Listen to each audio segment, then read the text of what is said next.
টিনের রকমের ব্লগে সবাইকে স্বাগত। আজকে ওয়েদারটা কেমন বলো তো? আজকের ওয়েদারটা হচ্ছে প্রচণ্ড ঠান্ডা। দেখো আমাদের এই মাত্র জাস্ট রোদ উঠেছে, কারণ আমার লুচি মামাকে ভ্যাকসিন নেয়, ব্লাড নিতে এসেছিলো। ওর শরীরটা খুব খারাপ, এই যে শুয়ে আছে।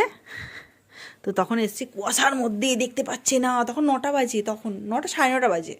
তো কুয়াশার মধ্যে এসেছিলো, কিন্তু এসে বলছে বাবা এই কি আপনাদের এখানে এত ঠান্ডা কেন? আমি বলছি আমাদের এখানে এই সবে ঠান্ডা পড়েছে, আমাদের এখানে ঠান্ডা পড়ে। আর এই যে কত সবজি বাজার করেছি দেখো, সব পড়ে আছে, এই যে আমার টিনটা নিয়ে সব নিয়ে বসে আছে, ও গুছোচ্ছে এখন। আর আমি আজকে বানাবো আন্ধ্রা पाड़ा गरम उंदी गरम ऐसा कुछ नाम है, বাট মেরে কো আমি ঠিক জানি না যে এর অ্যাকচুয়াল নামটা কি, ভালো করে জেনে উচ্চারণ করে লিখে দেবো। হ্যাঁ, তার জন্য লাগবে পালং শাক। এখন শীতের সময় পালং শাকটা পাওয়া যায়, কারণ এরপর এটা পাওয়া যায় না আমাদের এখানে, বিশেষ করে ওয়েস্ট বেঙ্গলে। তো তাতে কি কি লাগবে? পেঁয়াজ লাগবে, তেঁতুল লাগবে, রসুন লাগবে, লঙ্কা লাগবে, আর জিরে গুঁড়ো লাগবে। এটা হবে মিক্সার গ্রাইন্ডে পেস্ট। আর ফোড়নের মধ্যে লাগবে উড়দ ডাল, জিরে, মটর ডাল আর কারি পাতা, এইগুলো। তো দেখো আস্তে আস্তে দেখতে থাকো আমি কেমন রান্না করি, আর তোমরা রান্না করে খেও কেমন। আর কালকের পালক পনির জন্য সিদ্ধ করে রেখে দিয়েছি, কারণ ফ্রিজে রেখে দিলে প্রবলেম হয়ে যায়, ওই জন্য আমি সিদ্ধ করেই পালনটা রেখে দিই কালকে পালক পনির বানানোর জন্য। তো আজকের যে পালং শাকটা আছে সেটা রান্না করে খেয়ে ফেলি।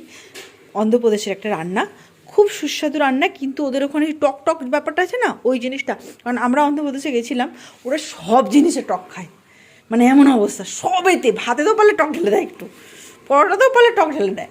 মানে আমাদের ভয়ঙ্কর 14 দিনের ভয়ঙ্কর অভিজ্ঞতা আমাদের অন্ধ্রপ্রদেশ আছে, কিন্তু খাবার ভীষণ সুস্বাদু, ভীষণ টেস্টি।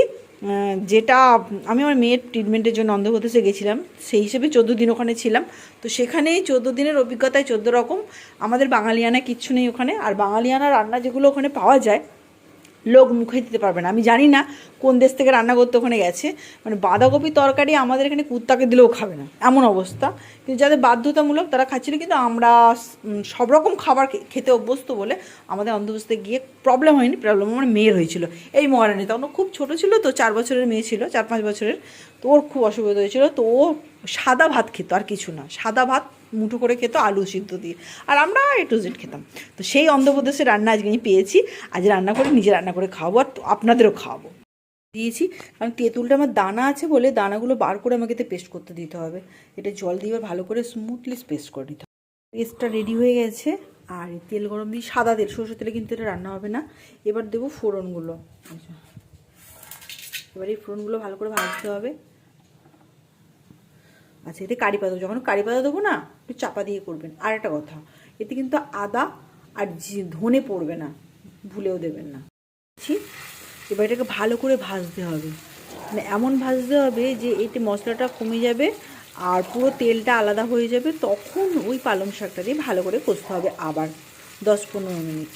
আচ্ছা, প্রয়োজন হলে আমাদের যেহেতু বাঙালি হিসেবে এটা করা হচ্ছে, নুন মিষ্টি দিতে পারেন, আর নচেত তো শুধু নুন, মিষ্টি কিন্তু চলে না, কারণ ওরা মিষ্টি খায় না। ধোঁয়া উঠছে, বুঝতে পারছো না, তেলটা ছেড়ে দিয়েছে মশলা থেকে। এবার আমি পালংটা দিয়ে ভালো করে 10-15 মিনিট কষিয়ে নিয়ে নামিয়ে দেবো টেস্ট করে। দিয়েছি, এবার নাড়তে নাড়তেই দেখবেন এরা সব ছোটো হয়ে গেছে, মানে ছোটো মানে বসে গেছে। কিন্তু এটা সিদ্ধ করার মতন জায়গায় নিয়ে আসতে হবে। হ্যাঁ, এমনি নামিয়ে দিলে হবে না, একদম দেখবেন মাখা মাখা হয়ে গেছে, তখন এটাকে নামিয়ে নিলে অন্ধ্রের পালকের কিছু একটা রেসিপি। অন্ধ্র পালাং উন্দি পড়াম, উন্দি পালাম, বুঝেছো নামটা? নাম শুনতেই খটোমটো অবস্থা। একদম জল বেরিয়েছে রেখেছো, এই জলটা যখন শুকনো শুকনো হয়ে যাবে, রান্না তখনই কমপ্লিট হয়ে যাবে। পালাকালা উল্লিকালাম, পালাকালা উল্লিকালাম, মানে পালং শাককে পাড়াকোলা বলে ওরা। আমাদের রেডি, তোমরাও খেয়ে বলবে নাকি কেমন হয়েছে। রান্না করো, করে খেয়ে বলো, তারপর সাবস্ক্রাইব করো।